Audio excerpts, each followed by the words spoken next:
It was Warrior Week with dueling Ultimate Warrior documentaries on A&E and Vice TV. I think if you were to fuse the two of them together, you would have had a fuller look at his life. Still incomplete. There were a lot of things that were left out of both specials. But having watched both of them, I thought the A&E biography was the stronger of the two. I thought the Dark Side of the Ring special was not one of the stronger episodes they've done, although it had its moments. There were really, if you look at these two together, it was the tale of two wives. Warrior's wife Dana was all over the A&E special, while his first wife Shari dominated the Dark Side episode. And that's the one that I will begin with, is the Dark Side of the Ring episode on The Ultimate Warrior. The two of them were married before Warrior got into wrestling in 1982, all the way through 1991, and his entire peak run with WWE. On the whole, I thought she was very complimentary of Warrior. Certainly not the smut and filth that Dana Warrior talked about when she responded to a comment that somebody left on Instagram, and she said that she had no part in the project, and she called it smut and filth, without even having seen it. I'm sure she heard that his ex-wife was interviewed and thought that that's what it would be, but it really wasn't. She talked about how he originally had dreams of being a chiropractor. He ended up in bodybuilding, and clearly being a scrawny kid motivated him to change his body. But one of the biggest takeaways from both docs is that he wasn't really passionate about any one thing. He really just wanted to make a lot of money and be successful. He was never married to the pro wrestling business the way that others are sort of obsessed with it. You know, they say, oh, once it's in your blood, you can't get it out. I mean, it's true that he would leave and come back, and he would leave and come back, and so his life is going to be defined by his pro wrestling career, not his days in bodybuilding. But he was not obsessed with wrestling. He was obsessed with making money. That was really his driving force, and there's nothing wrong with that. But I think in hearing people, kind of talk about what was important to him and all of the different disputes that he had at various points in his career, that's really sort of how he measured things.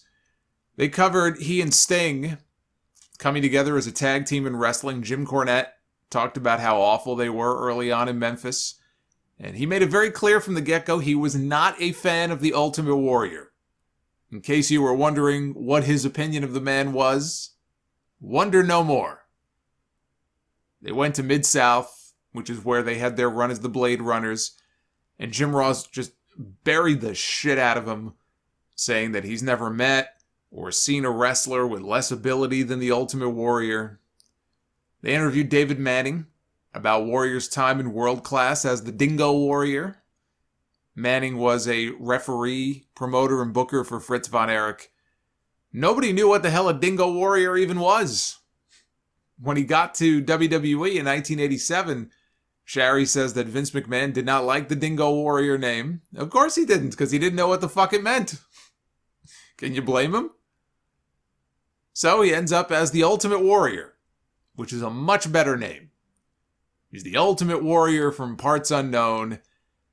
And as a kid, Warrior was not my favorite. Although I did have his wrestling buddy for some reason. I don't know. My brother had Hogan, and I had the Warrior wrestling buddy. Those wrestling buddies were big back then. They even talked in, I don't know if it was this one or the other one. I think it was in this one. There was a picture of him holding up his wrestling buddy and how proud he was of it. And it was a big deal. I guess even to the wrestlers, it was a big deal back then. But, even though he wasn't my number one favorite, when you're a kid, the guy just looked cool. The name, the bright colors with the tassels and the physique, the wild hair, the intensity, the music. I mean, you want good gym music to go work out to, you play that Ultimate Warrior theme song. That'll get your heart rate up. Well, when Warrior started doing the whole shaking the ropes thing, there were agents who told him, oh, this is dumb. Don't do it. It's not going to get over, which pretty much shows what they knew. But it's like the promos. They were completely nonsensical. Even his ex-wife said that he would crack himself up sometimes with the things that he would say. They wouldn't make any sense. And he knew it didn't make any sense. But to kids, that didn't matter. So you can see why a guy like him would get over so huge. Jake the Snake Roberts was interviewed. He called Warrior a complete jerk in the ring. Cornette said Bobby Heenan was not a fan of his after Warrior hurt his neck when they worked together, probably in those weasel suit matches they had together, because Warrior and Bobby worked together quite a bit. Bobby had a bad neck going back to an injury in Japan back in the early 80s. After Heenan told Warrior one night that he had hurt him, Warrior just sort of shrugged it off, like it didn't even matter. But Shari said that it bothered him to hear the boys talk about what a shitty worker he was. She said they didn't know that he had a sensitive side. He was very insecure. His father left when he was either 10 or 12 years old. I've heard both numbers given. And he was cheating on his mother with one of their neighbors, and this apparently traumatized him. She said Warrior had an anxiety disorder for years, which backs up what was talked about on the A&E special when they showed copies of forms that he had to fill out at the time for, I guess it would have been WWE's drug program, showing that he was taking all of these anti-anxiety medications. Like at first he was only taking Motrin, and then over a period of time he added all of these different medications that he was taking, to the list. So, he put a lot of pressure on himself as he was pushed, upwards to the very top of the card. And they talked about the face-off that he had in the 91 Rumble match with Hulk Hogan, which, again, if you were a kid and you were a young WWE fan at the time, that was huge. Seeing Hogan and Warrior, the two biggest baby faces in the company, come nose to nose. And that little sequence they did in the Rumble match, that was a huge moment. That leads into talk about WrestleMania 6. And Shari said the Warrior loved that he was going to be taking Hogan's spot in the company. Hogan does the job, and Warrior is anointed the new champion. He's the guy in WWE. And that match between Hogan and Warrior at WrestleMania 6 is, again, if you were a Hulk Hogan fan or an Ultimate Warrior fan, there were a lot of friends divided at that time. Because you were either one or the other, right? You were on one side of the fence or the other. We had never had a WrestleMania main event like that before, where it was two big baby faces going one-on-one. And it was not something that Vince McMahon clearly liked doing, because how many big babyface versus babyface matches can you think of from that era in WWE that were promoted? I'm not saying it never happened on any show, but certainly not on a big show or a big pay-per-view. Is a very big deal. I would even say to the younger me, Hogan Warrior WrestleMania 6 is what I think Austin Rock was to a younger generation at WrestleMania 17. Just that big, epic match between two baby faces, one-on-one, WrestleMania main event for the championship. I mean, I think that's a fair comparison to make. Jim Ross says that Hogan, what he did at WrestleMania was a miracle. He carried the Warrior to a great match. And, it's true that Warrior's best matches came against great workers, like Randy Savage, Rick Rude. I mean, Warrior, the best match that Ultimate Warrior ever had in his life was the WrestleMania 7 match with Macho Man Randy, or Macho King, I guess, Randy Savage. But one of the other greatest matches that he ever had was the rematch with Rick Rude for the Intercontinental title at Summerslam in '89. That was a great match. But Savage was a great worker, Rude was a great worker, and as heels, they could bump around for the babyface and make them look better than they actually were. Hogan, Hogan wasn't technically sound, but, Hogan, he didn't have to be. He was still a good worker. He didn't have to be the most technically savvy guy in the ring. That's not what fans expected out of a guy who calls himself the Ultimate Warrior. That's not what fans expected out of Hulk Hogan. And Hogan was smart enough to know that. When he would go over to Japan, it was like he was a totally different worker. But, look, it is true that Warrior's best matches did come in the ring against guys who were better than him. Bret Hart, Shawn Michaels, those guys had to get over as great wrestlers because they weren't big like Hogan and Warrior were. And that was just a different time. You weren't going to be able to get over the way those guys did just by being big.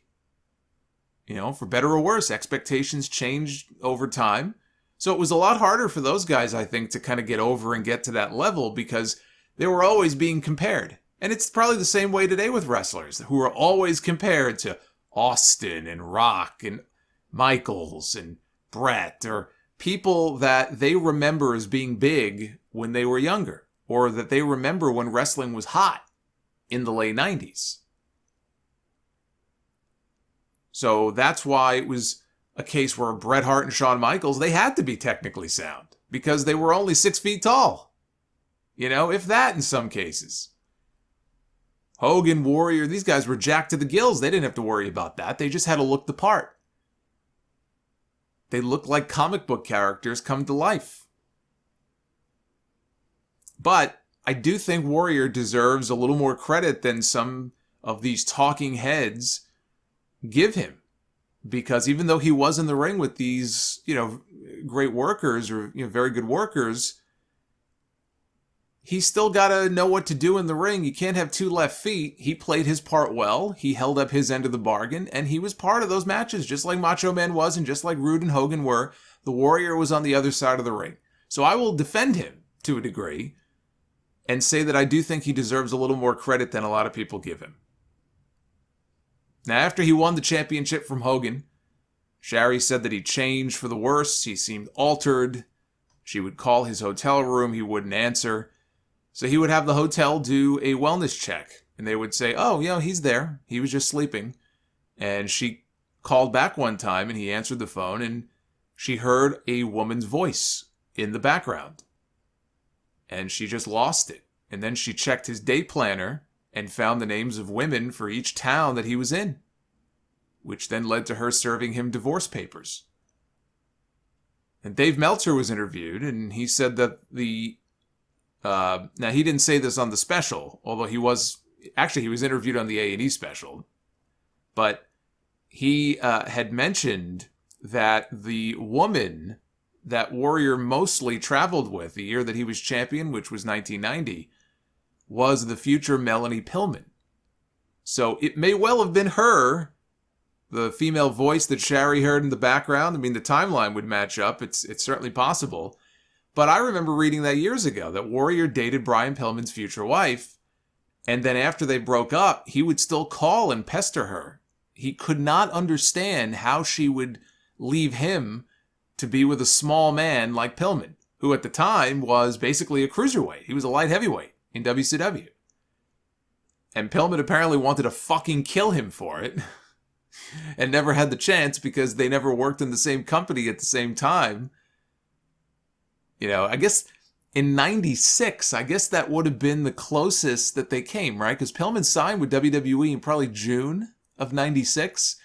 And that was Warrior's last month in his last run there before they fired him. But by that point, it probably was old news. The two of them just never crossed paths. But I do believe if Brian Pillman was, that upset, even though he was a smaller man, if he wanted to kill the Warrior, he would have fucked him up. Now, he might have had to take a tire iron to do it. But, Pillman, I'm sure Pillman could hold his own. Pillman was a tough guy. Pillman went through 30 fucking throat surgeries as a kid. Small as he was, played in the NFL, went through a lot of physical trauma in his life. I think he could have held his own. But it's just funny, you talk about small world, that that was who the Warrior was with, long before Pillman was. But Jake was talking about how he was told he was going to be paired off with the Warrior in a championship program. And, look, I don't know. A lot of what Jake said didn't really add up to me. And it could just be that he's misremembering certain things, or it could just be that he's full of shit. I don't know. Maybe a little bit of both.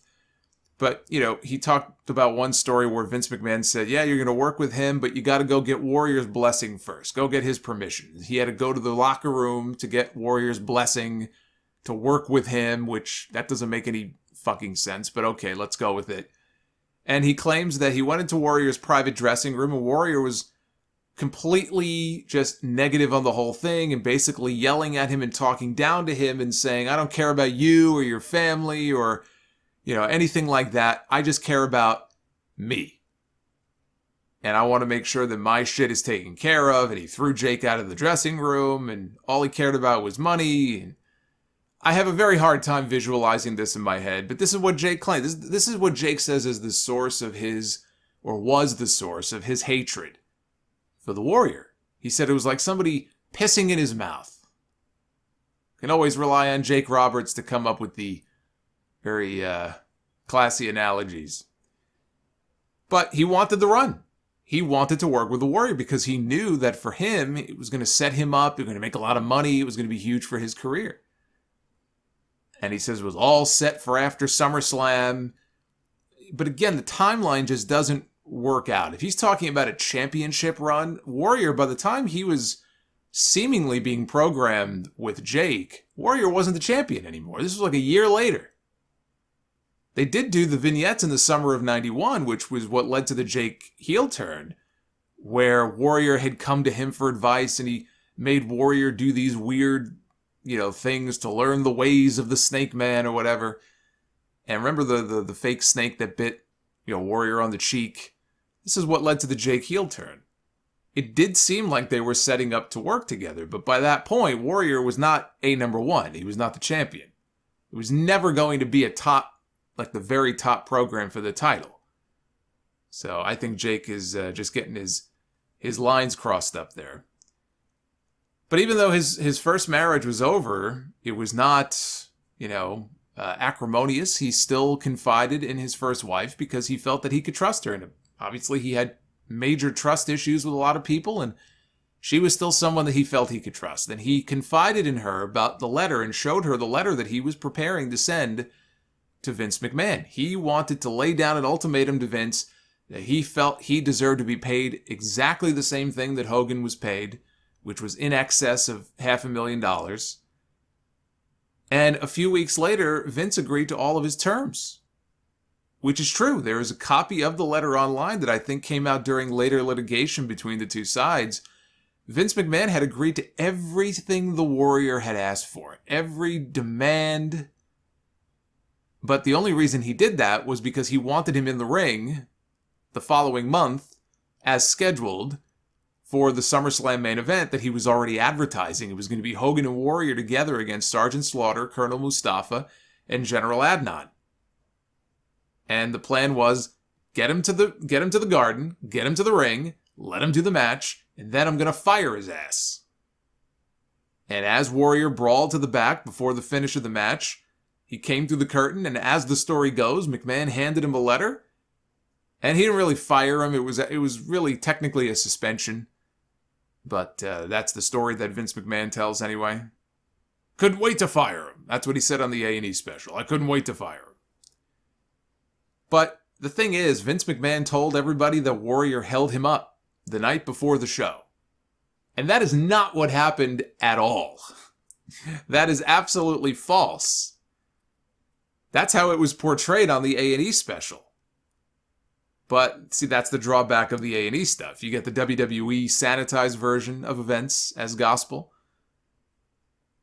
But Warrior sent that letter to him a good month and a half before SummerSlam, and Warrior got what he wanted. This was not a case of 24 hours before the show. He held him up for money like Jeff Jarrett held up Vince McMahon for money in 99. That's not what happened here. But that is the WWE spin on what happened. But Vince McMahon, after he did kick him out, he did send him a very nasty letter saying the Warrior was a legend in his own mind. You are in no way the star that Hulk Hogan is and the household name that Hulk Hogan is. And that really hurt the Warrior's feelings, even though everything Vince said about the comparison of Hogan and Warrior at the time was not untrue. Warrior was not the star that Hogan was. Warrior did not draw the way that Hogan was. Warrior was not the mainstream name that Hulk Hogan was. All of that was true. But McMahon really went out of his way to be very cutting and very biting and very mean in the words that he used.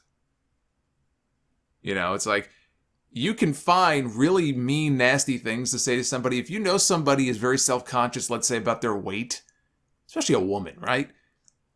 If you were to turn around and you don't even cuss or anything like that, but you just say, and you're really fat or you're really overweight, you could really stand to lose a few pounds. I mean, the impact that those words could have on somebody, it stays with you. I felt like you read the words he used in that letter, and it's like he knew the buttons to push. He was really trying to get under this guy's skin. And he probably knew how self-conscious he was, and it was pretty rough what he said in that letter. But like I said, he was suspended. He wasn't technically fired. They did end up bringing him back the following year for the big return of WrestleMania 8 because Hogan was taking time off and they needed another top babyface. They glossed over the end of that run, which saw Warrior fired for importing human growth or growth hormone from overseas. I think there was a package that got intercepted by customs. So anyway, he was gone for a second time. And then in 1996, Vince McMahon brings the Warrior back again. It's like these two can't quit each other. Ross and Cornette, they talked about having to fly all the way to Arizona to Warrior's home to meet with him and listen to him wax on about this concept of destrucity, which was his idea of the truth between destiny and reality. He worked on a comic book that he wanted them to buy a bazillion copies of to sell, which they wouldn't do. They weren't interested in doing that. JR says that entire trip was time in his life that he can never get back. So Warrior goes to WrestleMania 12. He squashes a young Triple H, completely no-sells the pedigree. Cornette sounded very upset about all of this, but the plan apparently was for them to have a 7-minute match. And Warrior was having none of that. Even Triple H, I think, has told the story. He did go to Warrior before the match. He had some ideas, and Warrior basically blew him off and said, "No, we're going to do the match this way, and that's the way it's going to be." Period. End of story. Now, I don't think he needed to kill the guy's finish like that, but let's be honest. Why the fuck would Greenwich snob Hunter Hearst Helmsley go 7 minutes with the Ultimate Warrior? That is ridiculous. There is no way that match ever should have been that long. So they glossed over the reason for his leaving again, only that Vince decided to fire him and move on. There is blame to be had on both sides. When you look at things, as difficult as he was to work with, Vince McMahon brought this guy back twice after that initial run.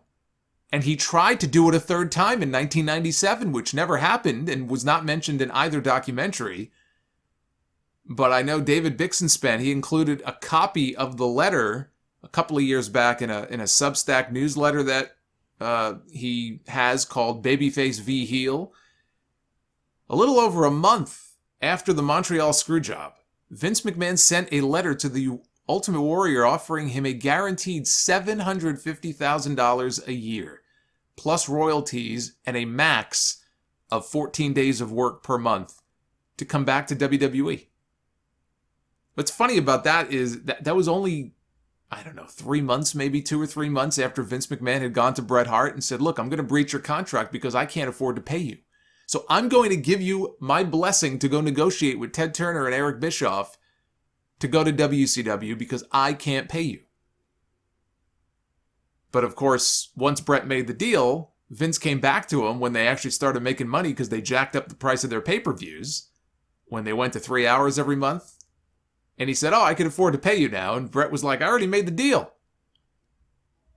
But you go from, "I can't afford to pay my top guy on your contract, I'm going to breach it," to 3 or 4 months later, he's offering the Warrior, who seems impossible to work with, $750,000 a year to come back.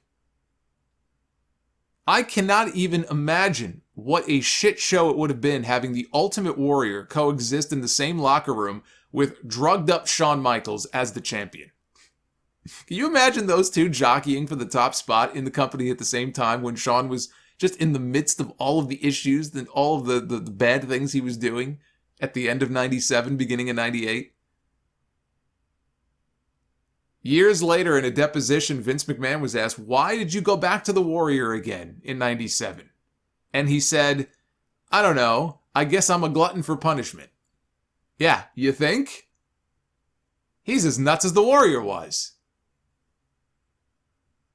They interviewed Eric Bischoff for this, even though both documentaries completely skipped over his WCW run, which was a total disaster. So I'm not even sure why Bischoff was interviewed here. I mean, I guess he had brief interactions with Warrior when he was in WCW, but then why not cover his WCW time? They didn't mention it at all. So Warrior goes back to Arizona. He opens a gym. And he crosses paths with his ex-wife again. And they're both dating at that point. She says that she met her current husband at that gym, and Warrior met his wife Dana there. And they agreed that they should not be at the gym anymore, that she wouldn't go to the gym anymore because things might be awkward if the significant others know that, you know, they're seeing each other at the gym. And so they kind of came to an understanding on that. And she claims that Warrior apologized to her for not being faithful and thanked her for being a great wife. And she says that was the last conversation that they ever had. Again, very far from the smut and filth that Dana Warrior implied this Dark Side of the Ring special was going to be about. They did talk about Warrior going on to become a conservative speaker. They show him saying that his wife, Dana, was a conservative, and it made him realize that he was living a conservative life, which flies in the face of what she said in the A&E special, when she said, oh, well, you know, he got that way by listening to Rush Limbaugh. Cornette calls him a far right-wing nut that hated gay people, and we get the infamous Yukon video, University of Connecticut appearance of, you know what, doesn't make the world work. And we got excerpts from old blog posts that his wife, I supposedly got taken down from his old website, where he rants on, and I quote, black-skinned kids behaving like animals, less than human, like rhesus monkeys, among other disgusting things that he said over the years. They talked about his Hall of Fame induction in 2014, him making peace with WWE, and Jake Roberts. Now, this is a whopper as well. So Jake Roberts is there. He says that he had a roll of quarters in his pocket, and he was going to beat the Ultimate Warrior's ass. Warrior, he said, though, had all kinds of security with him, so he had to wait. He had to wait for his moment. And then all of a sudden, he gets a tap on the shoulder, and he turns around, and it's the Warrior. And the Warrior says to him, you know, I just want you to know, I apologize. And he goes into this whole thing about how sorry he was for the way he acted. And Jake says it totally disarmed him. Do I believe that Jake Roberts was standing there with a roll of quarters, ready to assault the Ultimate Warrior on the night that he was being inducted into the Hall of Fame? Absolutely not. It's a nice story to tell, and I can definitely see if he had beef with Warrior before, him wanting to confront him and say something to him about it and get some stuff off his chest. But do I think that Jake Roberts was going to attack him with a roll of quarters and, you know, put himself in a position where he could be blackballed for doing that from WWE? Absolutely not. I think that's complete bullshit. But after the Hall of Fame, you know, Warrior made that one brief appearance at WrestleMania 30 when they trotted out all the Hall of Famers. And then the next night on Raw, they said it was the next night after the Hall of Fame that he appeared on Raw. That's not true because WrestleMania was the next night. But the night after WrestleMania, Monday Night Raw, he comes down to the ring and he cuts that promo where he clearly did not look all that well. Even JR says he looked unhealthy. And it was as if he knew that this was going to be his last appearance. It was as if he knew he was going to die. And they did address the fact that his grandfather, his father, both died in their 50s. They both died young. And that he was always cognizant of that and he was worried about that. He had to know that that was a possibility. And him doing all the drugs and steroids that he did over the years did not do his heart any favors. So he had to know. I refuse to watch that back. It's just so fucking eerie. And the words that he said talking about, you know, his heart beating its final beat and when, you know, a man breathes his final breath, just the things that he said, the dialogue. And then the next day, he drops dead. It's just too eerie. He had to have some kind of premonition. 12 hours later, drops dead from a heart attack. Cornette said that it was startling. Here you have a guy who has a chance to make amends and get a new kind of lease on life, and then all of a sudden he turns around and he drops dead. And Jake Roberts ended the special by saying, "Rest in peace." Those were his final words to the Ultimate Warrior. I think that this would have benefited from another hour. I think this needed it more than the Brian Pillman episode did, honestly. They could have opened the season with this one as their two-parter. Grizzly Smith is on tap this week. Speaking of Jake, Jake's going to be all over Dark Side of the Ring this week. They talk about his father, Grizzly Smith. I mean, you talk about Dark Side of the Ring. I don't know if people are ready for this one. And then the following week, they end this half of the season with Dynamite Kid before the show comes back later this year. Now let's switch over to A&E, because they had a very similar in some ways, but also a very different take on the Warrior. We had interviews with Warrior's mother, Donna, and Chad, his official biographer. Apparently Warrior had an official biographer. Who knew? His old football coach, his high school friend Ryan, is interviewed as well. They all filled in the blanks for us on his blue-collar upbringing, living in a mobile home, and how his father left the family when he was a young boy, and that he didn't get the attention he needed. So this benefited by having access to more people who knew him when he was very young, and I did learn some things about him here that I didn't know about before. He gets into bodybuilding. They talk about the prevalence of steroids, which were still legal back then. You cannot tell the story of the Ultimate Warrior without talking about steroids. I mean, the man was a walking neon sign for steroid use. They showed footage of him backstage at a speaking event in 2008, claiming that he was 295 pounds before he ever touched a steroid. If you believe that, then I am 330 pounds of rock-hard muscle. I mean, if we're telling fairy tales, then why can't I get in on the fun too? Once he realized he wasn't going to make a lot of money doing bodybuilding, he ends up in pro wrestling. He's tagging with Sting. Warrior did not like the idea of paying dues. He thought, nobody looks like me. I should be making a lot of money. I should be the star. And they had footage from an old Sting interview, and he said Jim just wanted to go off on his own, and that's what he did. And after doing the Dingo Warrior thing in World Class, Vince McMahon snatched him up.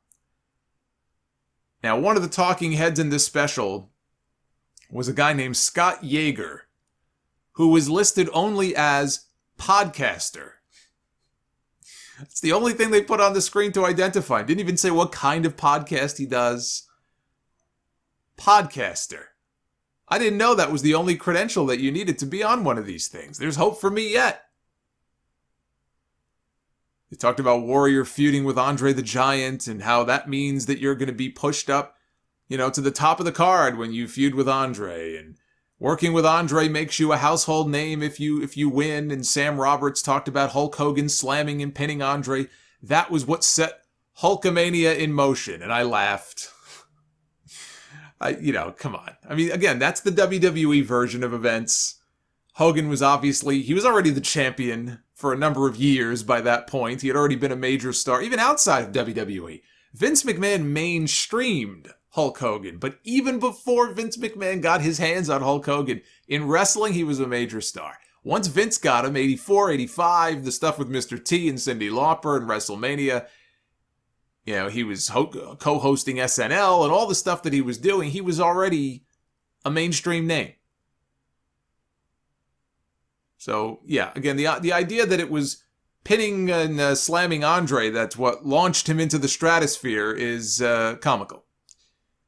Warrior mentions that Andre, because they had Warrior audio spliced in here, Warrior said that Andre never did anything that he didn't want to do, and it scared him when Andre told him to slam him, and they showed a few occasions where Warrior was able to slam Andre, and Peter Rosenberg was interviewed here, said that this is what put Warrior on Hogan's level, which is a more reasonable comment. Warrior had only been in the business for 5 years before Vince McMahon made the call for him to replace Hogan. He told Warrior at the end of '89 that he he had chosen him. And he was going to be the one to take the mantle from Hogan. I'm sure that's a lot of pressure to put on somebody who's already high-strung as it is. And there's a lot of resentment there too, I'm sure, from the other wrestlers who already don't like the guy because they think he can't work, or he works too stiff, or he's a prick to people behind the scenes. So I'm sure this didn't ingratiate him to them anymore. But that wasn't the case with everybody. Kamala loved him. He told the story of being brought back to WWE in 1992. He told this in a shoot interview. And there were nights where, Kamala would have to sleep in his rental car because it was too expensive to pay for a room on the road, every night. The wrestlers are responsible for their own hotel and car rental fees. And look, I'm sure Kamala was not making that much money back then. 92 was a lean year for the company anyway. And he was never a top guy during that period. And he claims that Warrior felt so bad for him that he would let Kamala ride with him in his limousine. And one time he put him up in his own, really fancy hotel room at the Hilton or the Hyatt or one of those, high-end places at the time. I don't know. He said that it was the limo the company was providing to Warrior while he was the champion, but that would have been in 1990. Kamala wasn't even in the company in 1990, so his timeline is all mixed up. But I want to be fair here and tell a positive Warrior story. A lot of people did not come away with a good impression of him when they worked with him or interacted with him, saw the way he would treat others. But in this case, Kamala had nothing but nice things to say about the way the Warrior treated him. So they too got into WrestleMania 6, the biggest match of Warrior's career. They had some very cool footage of Vince McMahon directing everybody during the contract signing that aired on the syndicated shows in the weeks leading up to WrestleMania. One of the other great benefits of them working with WWE on these specials is the access that they get to some of this footage that we have never seen before. And I'm going to get to more of that here in a second. That, to me, is what makes the A&E version stand out above the Dark Side of the Ring version in this case. Because of some of the footage that we were able to see here, I thought that was very cool. Paul Heyman was interviewed. He talked about the insane amount of pressure the Warrior had stepping inside the ring against Hogan. I'm assuming that's what he thought. I don't know how Paul Heyman would know that, seeing as how he wasn't in WWE at the time. But yes, I'm sure he was under a great amount of pressure going into that match and, having to fill the shoes of Hulk Hogan. Hogan had been the golden goose. He'd been on top of that company for 5 years, 6 years. Those are big shoes to fill. It's like replacing Jim Ross on commentary. Michael Cole, when he did that in 2008, when he got thrust into that position, he never stood a chance. He was already handicapped from the first time he got put in JR's spot. Those are tough shoes to fill. Shane McMahon talked about that Warrior respected the business, and when he came back through the curtain, he broke down in tears, which is the same story that Pat Patterson used to tell. And Warrior, they had audio again in different parts from him, and he's talked about how he was emotional after the match, but within a couple of days, he was already asking the question, what's next? Now what? What comes after this? There was stuff I didn't like is that they talked about his title run in 1990 and why it wasn't a success because of his feuds with people like Rick Rude and The Undertaker and Jake Roberts. And again, a lot of that stuff did not happen during his run as champion. Him working with Jake, as brief as it was, that came in 91. His feud with The Undertaker, that came in 91. That did not happen when he was the champion in 1990. Undertaker didn't even come into the company until the end of 1990. So they completely screwed the pooch on the timeline when it came to some of this stuff. And blaming some of these programs for why Warrior's run as champion wasn't successful when they didn't even happen during his run as champion. But then came my favorite part of the documentary. And something that they had access to that the Dark Side of the Ring producers did not. Undertaker was telling a story of Warrior snapping at a kid at an airport and how the kid's parents were well connected to WWE and they were unhappy about it. What it was is that the child was the son of the general manager of a television station that WWE did business with, and maybe their programming aired on that station. This is how Vince McMahon explained it in a deposition in 1999. So the general manager picked up the phone and called Joe Perkins. Joe Perkins was their syndication salesman at the time, and said goodbye. And Perkins tried to calm him down as he was embarrassed in front of his son, and Mr. Hellwig agreed to, at the very least, do a videotaped, I'm sorry, you know, type situation which he objected to, obviously. It wasn't uncommon, you know, I mean, for Mr. Hellwig from time to time to refuse autographs from kids or from anybody. He didn't like to do that and was often rude to fans. So that was Vince McMahon in that deposition. So Vince McMahon is not happy, and he wants Warrior to record an apology. And they showed the footage of them shooting the apology with Vince off camera directing the Warrior. And Warrior very clearly does not want to be there. He is in a bad mood. He starts cursing. He doesn't know what to say. Vince tells him, it's a fucking work. It's a work. That's it. And Warrior says, you know, I'm making an apology for something I didn't do. What are we doing here?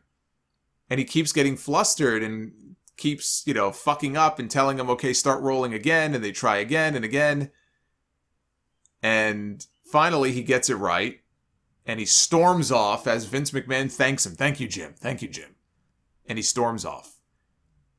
These could probably double as outtakes for John Cena's apology after that apology video to China that he filmed this week. But the apology is a bridge too far for the Warrior. This is what pushes him over the edge. And the next day, he handwrites that letter I mentioned earlier to Vince McMahon. And they have David Shoemaker, who I guess is their resident historian on these things, reading from the letter, because Warrior wants everything that Hogan has. He wants Hogan money, he wants Hogan, you know, the cut of the merch and the pay-per-view and everything Hogan gets, he wants. And he's very upset about the video apology that Vince McMahon forced him to do. He's going to stay at home until Vince meets his demands. And Sam Roberts brings up that WWE had been promoting him for SummerSlam, and, you know, they were obviously between a rock and a hard place here. Peter Rosenberg says Vince McMahon is the last person that you want to bully around, and they had footage of Vince talking about the letter. He says it was a kick to the gut. He led Warrior to believe that they might be able to make a deal at the Garden that night, but he couldn't wait to fire him. And back, to what I said before, this whole notion that Warrior held him up or whatever the night before, it's all bullshit. It's all nonsense. And there's court documents to back it up. But at SummerSlam, Sergeant Slaughter is interviewed here. At SummerSlam, it's the night of the big event. He says Vince McMahon told them that Warrior was holding him up for $500,000. Hogan had the idea to toss Warrior out to the floor, and he and Slaughter would fight in the corner, and the Iron Sheik, who was there as Colonel Mustafa, would go out and break the Warrior's leg.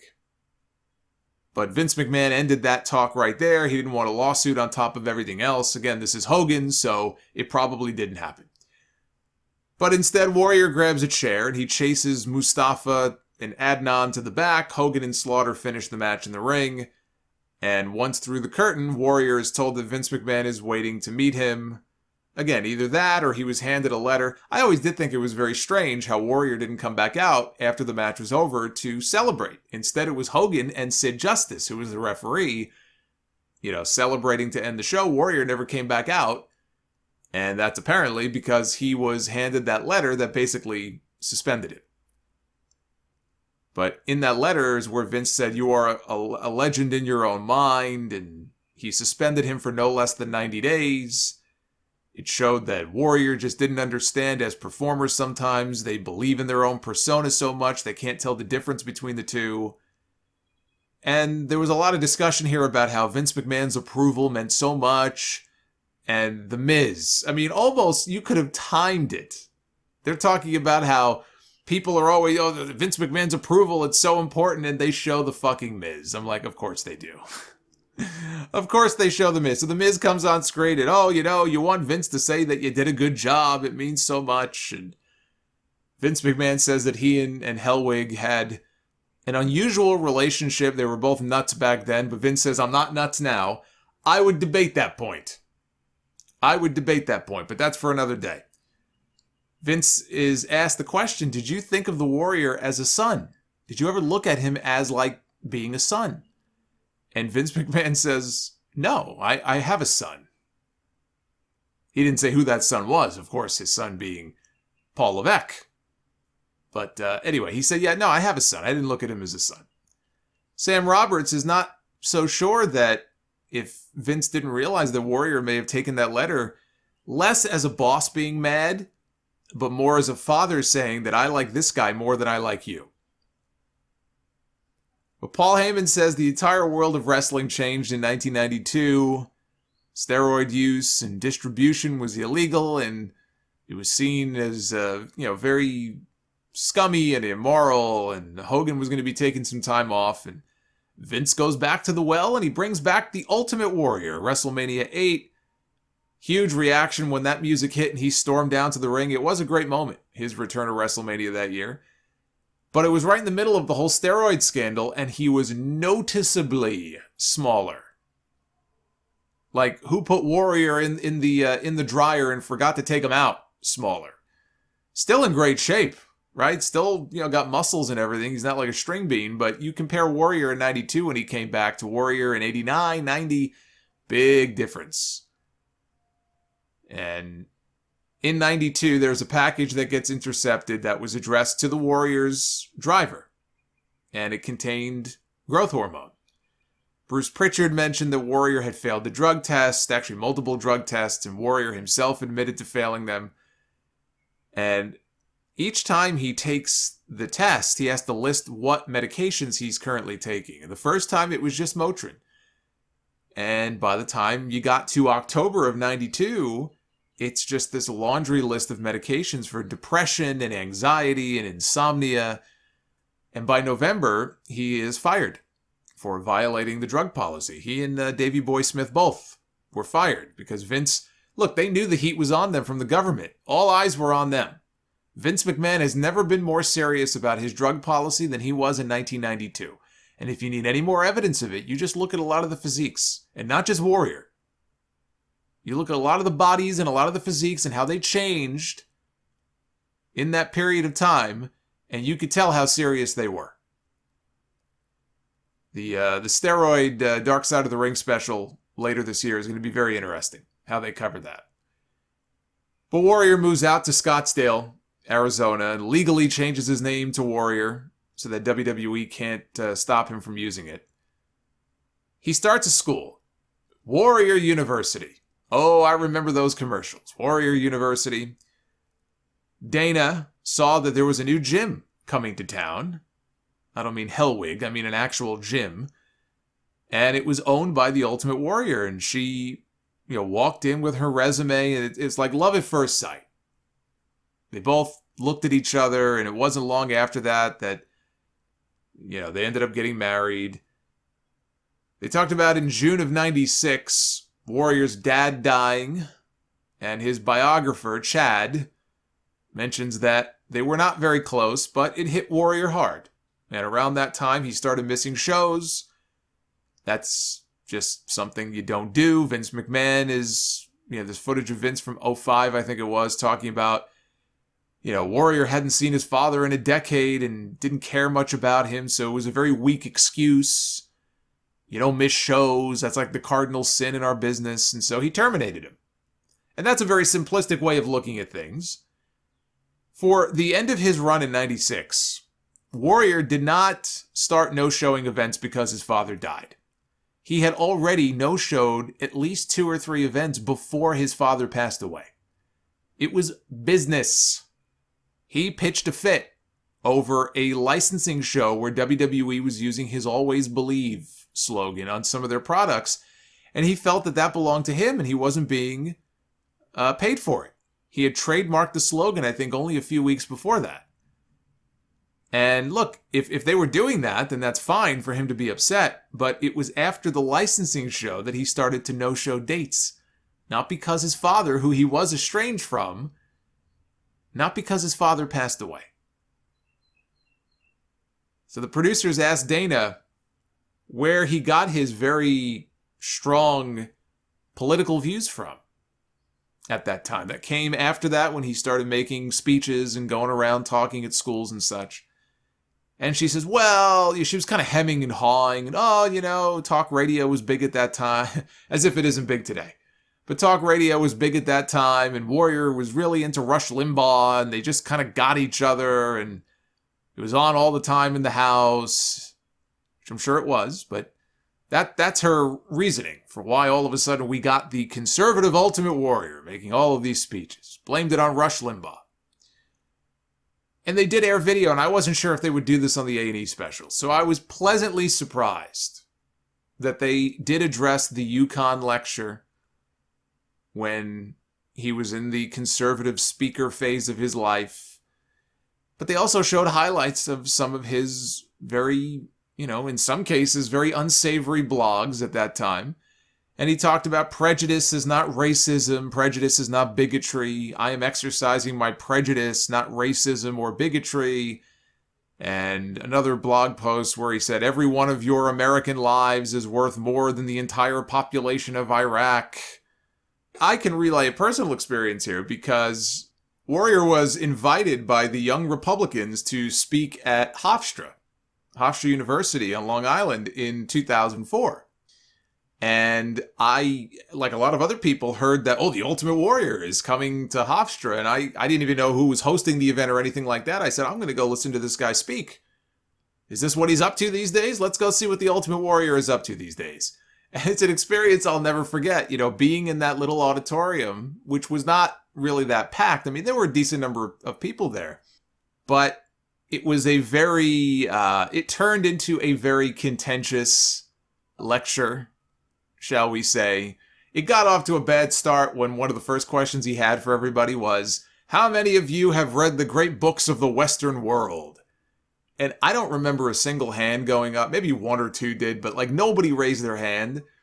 And then it's like he started cutting a promo on us, not even tongue-in-cheek, he was disgusted by this, and he was yelling at everybody, and people started laughing, and I'm like, oh boy. I'm like, this is getting off to a rip-roaring start here. But there was, and this was in the, I remember this was in the student paper at the time. There was one exchange where, he talked about how 20 years from now, if you're sitting in the street with your tin cup, don't push it in front of me because, the only thing that's going to be rattling is the teeth in your mouth or something like that. And he was yelling. I mean, he was yelling this, and he was answering a student who had asked him just like a hypothetical question about the wealth gap in the U.S. That was his response to that student. And this went back and forth. During the Q&A portion, they had students can come up on either side of the aisle, and they had a microphone. And another student came up and asked him a question about steroids. And I don't remember the exact question, so I can't say for sure. I don't remember it being like a trolling question or him trying to insult the Warrior or anything like that. But he was asking him a question about his career and about steroids or, his use, or did he ever use them? And again, Warrior just flew off, like roid rage. He flew off the handle, and he said, if I put you through a table right now, you tell me if, I don't remember. But again, he was just completely unhinged.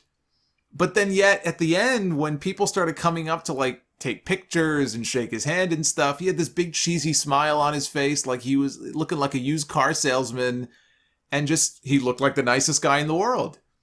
It was like a switch got flipped, and he went from this crazy maniac yelling at everybody in the friggin' room to casually chatting and shaking. It was all an act, except I don't think it was. It was a very bizarre experience. But back to the special. He says his infamous quote at UConn, which I'm not going to repeat. And we see somebody in the audience calling him a student, I assume calling him a gutless piece of shit. You need to apologize. And, his wife claims that she was really disappointed and that Warrior knew he messed up. And this is where the whitewashing was kind of noticeable in the special. We can't ask the Warrior if he really did regret those words that he said, if he apologizes for any of them or some of them, or because he's not here. And his wife wants everybody to think that he did. he did regret the words that he said. But he never once publicly apologized for any of the things that he said. There's zero evidence of this. We have to just take her word for it. She claims that he was a changed man and that he did regret a lot of the things that he said at that time. But it wasn't just political stuff that he was ranting and raving about. He said some really egregious shit that if they would have covered any of it in this documentary, there would have been absolutely no way to paint him or it in a positive light. You know, after Heath Ledger died, he went on about the Brokeback Mountain. Clearly, he wasn't a fan of Brokeback Mountain, and that's fine. That's certainly his prerogative. But he's going on about the Brokeback Mountain movie that he did, and he said, I do have to agree that he was a great father, perhaps even greater than the father of the year, Hulk Hogan. After all, Leather Hedger did what it took to kill himself. His kid is without a father, yes, but the negative influence is now removed, and his own child has the chance for a full recovery. Or when you go on your website, as he did at the time, and you write about Bobby Heenan, who was battling throat cancer. And I'm going to quote here. It's just too difficult to keep a straight face talking about the pure two-faced bag of shit that you are and always have been. What with you also actually wearing one as a piece of body jewelry. You are dying, diseased on the inside, and no more time is left to get back any of the integrity that matters the most on death's bed. Imagine what it will be like lying there taking in your last breaths, knowing you hoard yourself out your whole life and had to, in your final years, be faced with emptying your own personal shit bag, affirming to you the true value of what you achieved in your life. Not even Vince could come up with a better finish than this. Karma is just a beautiful thing to behold. There is a difference between not liking the man, whether it's Heenan or whoever. There's a difference between not liking the man and being upset that he, said mean things about you on your DVD and airing your personal grievances with him, and then writing something like that and taking glee in another man's suffering like that. And I would like to think that he was a changed man there at the end of his life. I hope for his sake that he found that peace, because that is an awful lot of anger to carry around. Talked about the self-destruction of the Ultimate Warrior DVD. His wife says that she didn't watch it, but Warrior did, and it broke a part of him that she was never able to fix. Hall of Fame, he gets inducted by Linda McMahon. He's there with his family. He makes a nice speech.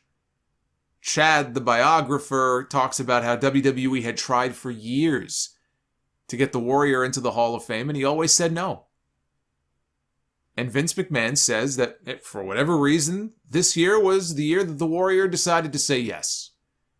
They never mentioned in the documentary, but if Warrior's brother is to be believed, a few years back, he posted online, he said the Warrior was basically broke and out of money at the time, and he confided to him that Dana was ready to leave him because all the money had dried up. He had no money left. So accepting a Hall of Fame induction and getting back in bed with WWE may have been his only way of making money again. If that's the case, it would make sense why all of a sudden, after so many years of saying no, he finally relented and went back. I mean, we'll never know for sure because we can't ask the Warrior himself, but that's what his brother said. Dana, to my knowledge, has never responded to those allegations. So they get into Hall of Fame weekend. They had footage of Hogan approaching the Warrior. They had a little meeting in the hallway, and they shook hands, and they apologized to each other. And, they hug, and Dana says that Warrior wanted to repair things with Vince and show him that he had a family now. Monday Night Raw, his big promo in the ring. Nobody knew it was going to be his last, except maybe him. And Dana says they were heading to Phoenix the next day for spring break, and Warrior told her he didn't feel too good. He needed to go to the hospital. And when he said that, she knew that something must be really wrong. And they didn't, I mean, they barely made it out the door before he just dropped. And she said it was like an oak tree and I couldn't catch him. And they took him to the hospital. They pronounced him dead. And she had to go tell her kids, who she had left at the hotel. She thought she was protecting them by leaving them behind. And now she wonders if she robbed them of a final moment with their dad. And Paul Heyman says at the very end here, the tragedy is that he finally found the love and put away the hate. And that's when his heart gave out. So it puts a nice button on things there at the end. It was very sad what happened to him. Very, very sad. And very eerie. That after all these years, he comes back and he makes amends and he gives that speech and he gives that promo. And then he drops dead. It was a very sad sequence of events. It's very sad that, two young girls don't have their dad anymore. This was a little more honest than I thought it was going to be in terms of some of the stuff they covered that I thought they would just completely ignore. And I think between that and the access to some of the footage they had that Darkseid didn't, I just came away from this enjoying this more. But they both suffered from not covering... I know you can't literally cover every single thing he ever said or ever did. Even with the 2 hours that A&E had, they had a little more time so they could get into a little bit more. But there were some pretty important things I think would have been worth mentioning that they didn't. And again, both of them completely ignored. You would never even know he went to WCW. I know he wasn't there very long, but I did think that it was worth at least mentioning. And they didn't really get into that. So I think if you were to watch both of these, you would probably come away learning some stuff about him that you didn't know before. You'd also be spoon-fed some stories that just are not historically accurate. But that is to be expected because you are getting the WWE slant on some of this stuff. And it's a frustrating thing because, again, for all the stuff that he said in his later years, if his wife is to be believed, he was a totally different man there at the end. Even though there's no public indication of that being the case, you can't ignore the stuff that he said. You can't just wash it all away by taking her word and saying, well, I guess he just didn't believe those things anymore, and he takes back all of it, and it's all forgotten. It's all water under the bridge, when WWE has basically taken this guy, and it's like they've lionized him. From the Warrior Award stuff, which is a very nice thing for them to do, but they have co-opted the Ultimate Warrior persona and name to be something that was not always reflected in the way that he conducted himself in his life. And it's understandable why people would take issue with that. He was a flawed man. And that is the story of the Ultimate Warrior. I'll have a review up next week for the, I'm sure, very dark Side of the Ring on Grizzly Smith. Leave some comments. Let me know what you thought about not just Darkseid, but if you saw both documentaries, what you thought of them, which one you thought was stronger, and why. I want to hear from you guys. And I will be back with a brand new review next week. So until then, take care, guys.